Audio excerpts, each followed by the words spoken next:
I came home from war with one dream, to walk through my own front door. But when I got there, my key didn't fit. My name was off the deed. And the only one who knew the whole truth was my dog. Every night on the front lines, I closed my eyes and saw the same thing. My porch light on, the smell of home, the sound of paws on hardwood floors rushing to meet me. I had one thing keeping me alive out there, one promise I made to myself. Get home. Everything will be okay when you get home. I served, I sacrificed, I bled.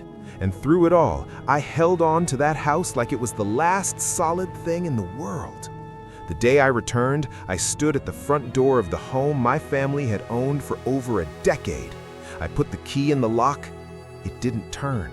I tried again. Nothing. I stepped back and looked at the house, my house. The curtains were different. There were strange cars in the driveway. A neighbor walked over slowly, looking at the ground. "You haven't heard?" she said.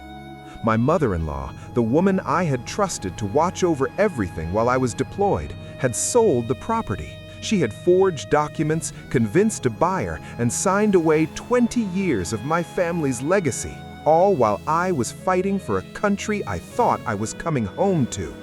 There was one soul she hadn't counted on. Rex, my German shepherd, 8 years old, gray around the muzzle, loyal to a fault. He had been there through every night of silence while I was gone. He had paced those empty halls, slept by the door, waited. When the strangers started coming through the house, Rex watched.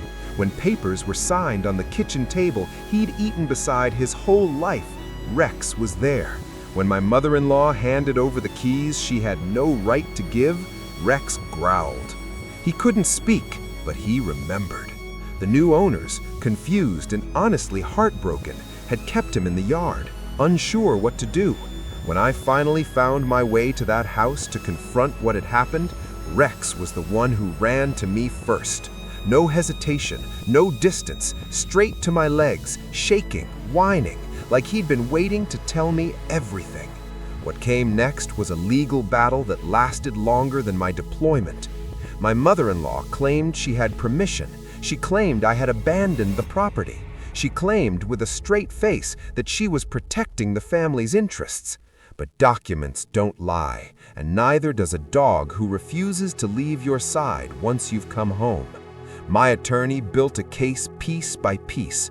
Old neighbors testified, security footage surfaced, financial records showed money that had moved to accounts I'd never heard of.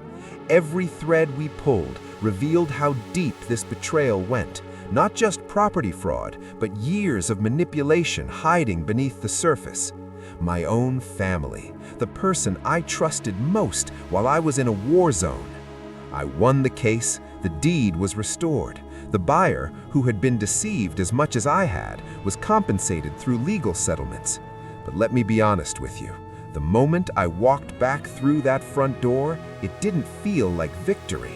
It felt like grief for the time I lost, for the trust I'll never get back, for the version of home I had dreamed of on the front lines, which no court ruling can fully rebuild. Rex, though.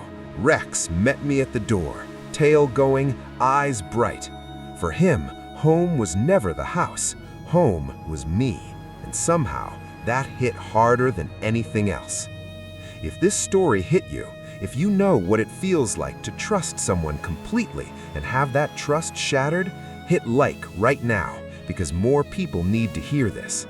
And if you or someone you know has faced property fraud, elder betrayal, or legal injustice after military service, drop a comment below.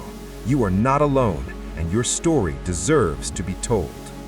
Follow for part 2, what my mother-in-law said in court that made the entire room go silent.